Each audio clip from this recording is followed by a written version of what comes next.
बच्चों, नमस्कार। आज हम आप लोग को हरिवंश राय बच्चन की रचना आत्म परिचय पढ़ाएंगे।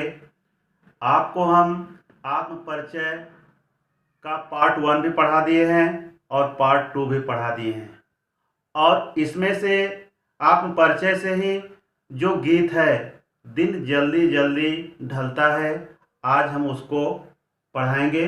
लेकिन इसके पहले हम हरबंश राय की जो प्रसिद्ध रचना है आपको बता देना चाहते हैं। उनकी प्रसिद्ध रचना है मधुशाला, मधुबाला, मधुकलश और निशा निमंत्रण, जो कि प्रसिद्ध है। हरिवंश राय बच्चन को हालावादी कवि भी कहा जाता है। तो चलो आज हम पढ़ते हैं गीत दिन जल्दी जल्दी ढलता है। जब कोई मनुष्य प्रेम के लक्ष्य को प्राप्त करने का प्रयास करता है तो उसको समय का पता ही नहीं चलता है।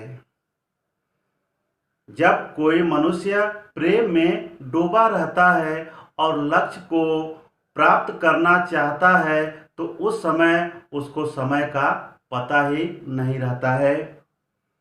हो जाए न पथ में रात कहीं, जब पथिक रास्ते पर चलता है। पथिक का मतलब जो पथ पर चलने वाला होता है, रास्ते पर चलने वाला होता है। जब पथिक रास्ते पर चलता है और चलते चलते जब शाम हो जाती है तो उसको ऐसा होने लगता है कि कहीं रात ना हो जाए। मंजिल भी तो है दूर नहीं, लेकिन यहाँ पर वह पथिक सोचता है कि मंजिल भी तो दूर नहीं है, अब मैं मंजिल पर पहुँचने ही वाला हूँ, बहुत देर नहीं लगेगी। यह सोच थका दिन का पंथी भी जल्दी जल्दी चलता है। यानी जो पथिक होता है, दिन भर का चला होता है, वह यह सोचने लगता है कि मैं कितना जल्दी अपने प्रिय से जाकर के मिल लूं, और उसके पैर जो है और जल्दी जल्दी क्या होने लगते हैं, बढ़ने लगते हैं। दिन जल्दी जल्दी ढलता है क्योंकि समय जो है बहुत तेजी से क्या हो रहा था, बीत रहा था। बच्चे प्रत्याशा में होंगे, नीड़ों से झांक रहे होंगे। यह ध्यान परों में चिड़ियों के भरता कितनी चंचलता है, दिन जल्दी जल्दी ढलता है। यहाँ पर चिड़ियों का प्रेम जो है अपने बच्चों के प्रति किस प्रकार है, इस गीत के माध्यम से बताया गया है कि चिड़ियों का और उनके बच्चों का जो प्रेम है, उनकी जो ममता है बच्चों के प्रति किस प्रकार है कि एक माँ जो है अपने बच्चे से ज़्यादा दूर नहीं रह सकती है, क्योंकि उसकी याद जो है बराबर आती है। तो वही कहने का अर्थ यह है कि जब चिड़िया शाम हो जाती है तो वह वापस आती है। जब शाम हो जाती है तो चिड़िया वापस लौटती है और लौटते समय वह सोचती है कि बच्चे प्रत्याशा में होंगे। सोच रही है कि बच्चे जो है आशा लगा करके बैठे होंगे कि हमारी माँ हमारे लिए भोजन ला रही होगी। नीड़ों से झांक रहे होंगे और घोंसलों से क्या कर रहे होंगे, झांक रहे होंगे। यह ध्यान परों में चिड़ियों के भरता कितनी चंचलता है। जब यह ध्यान आता है अपने बच्चों के लिए तो उसके पंख में चंचलता और भी बढ़ जाती है। कैसी चंचलता कि मैं कितना जल्दी जो है अपने बच्चे के पास पहुंच जाऊं और उनके लिए मैं भोजन जल्दी से दे दूं। कहने का मतलब यह है कि बच्चे जो है अपनी माँ की प्रतीक्षा कर रहे हैं कि माँ हमारी आ रही होगी, हमारे लिए भोजन ला रही होगी। तो कहने का मतलब यह है कि यही सोच करके चिड़िया जो है बहुत तेजी से वह उस घोंसले के पास पहुंचना चाहती है क्योंकि दिन जल्दी जल्दी ढलता है, कि समय जो है बहुत जल्दी जल्दी बीत रहा है। मुझसे मिलने को कौन विकल, मैं हूँ किसके हित चंचल, यह प्रश्न शिथिल करता पद को, भरता उर में विह्वलता है, दिन जल्दी जल्दी ढलता है।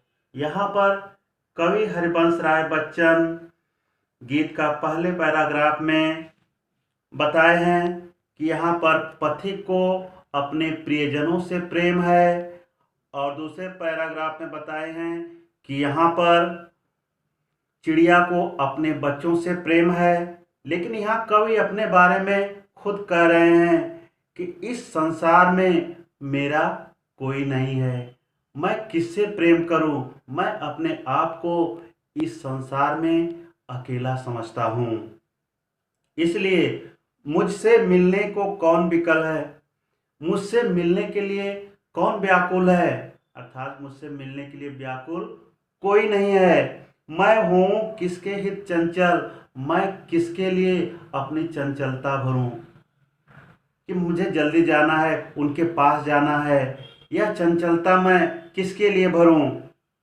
यह प्रश्न शिथिल करता पद को, भरता उर में विह्वलता है। यह प्रश्न जो है मेरे जीवन में मेरे पैरों को क्या करता है, शिथिल कर देता है, रोक देता है, भरता उर में विह्वलता है, और मेरे हृदय में व्याकुलता को क्या करता है, भर देता है। तो कहने का मतलब ये है कि जो कवि हरिवंश राय बच्चन हैं, उनके जीवन में जो प्रेयसी आई थी, जो उनकी प्रिया आप कह सकते हैं आई थी, और वह उनके जीवन से दूर हो गई, उनके जीवन से दूर हो गई। और हरिवंश राय बच्चन जो है दूर जाने के बाद वही कह रहे हैं कि मुझसे मिलने के लिए आखिर कौन व्याकुल है, मैं किसके लिए चंचल हूँ, मैं कहाँ जाऊँ, मैं किसके पास जाऊँ। यही प्रश्न जो है उनके पैरों को क्या करता है, रोक देता है, और उनके अंदर जो है अपने प्रिय के प्रति व्याकुलता को बढ़ा देता है। दिन जल्दी जल्दी ढलता है, क्योंकि समय जो है बहुत तेजी से जल्दी जल्दी बीत रहा है। चलो हम कुछ लोग जो एग्जाम में प्रश्न दिया जाता है उस प्रश्न को हम थोड़ा सा देख लेते हैं। जैसे हरिवंश राय बच्चन के बारे में हम आपको बताए थे कि हरिवंश राय बच्चन जो है हिंदी साहित्य में अद्वितीय स्थान रखने वाले हैं। बताए थे आपको उनका जन्म सन 1907 ईस्वी में हुआ था इलाहाबाद में, और उनकी प्रमुख रचना जो है मधुशाला,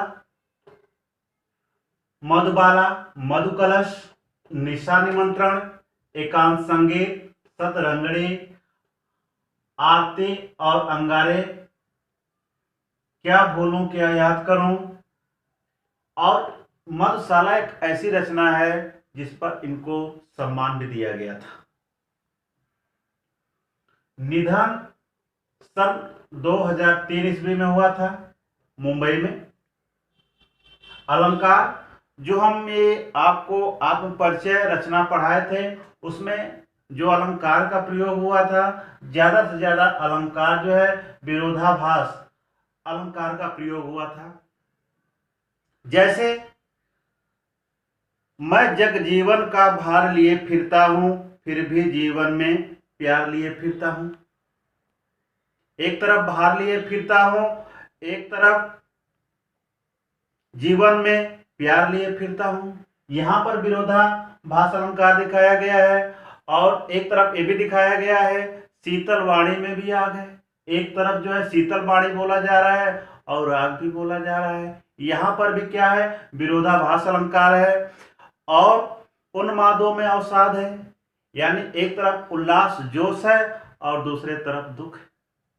यानी कहने का मतलब यहाँ भी क्या है, विरोधाभास अलंकार है। तो अगर ये रचना रहेगी, आपको व्याख्या करना है, तो आप जो है विरोधाभास अलंकार ही बताएंगे, क्योंकि ज्यादा से ज्यादा जो है विरोधाभास अलंकार का ही प्रयोग हुआ है। कवि, ये कैसे कवि थे? ये कवि हालावादी कवि माने जाते हैं। इनको हालावादी कवि के रूप में जाना जाता है। यह आप लोग पूरी तरह से तैयार कर लेना, क्योंकि इससे संबंधित जो भी प्रश्न एग्जाम में आएंगे आप इसको लिख सकते हैं। इनका जन्म भी पूछ सकता है, इनकी रचना भी पूछी जा सकती है, और इनका निधन कब हुआ ये भी पूछा जा सकता है। अलंकार, अलंकार के बारे में भी पूछा जा सकता है, कौन सा अलंकार है। तो ज्यादा से ज्यादा इनकी रचना में जो है विरोधाभास अलंकार का प्रयोग हुआ है, और ये कौन से कवि माने गए हैं, यानी हालावादी कवि माने गए हैं। और इनकी कौन सी रचना पर पुरस्कार मिला है? मधुशाला रचना पर जो है इनको पुरस्कार मिला है। तो आप इसको याद कर लेना।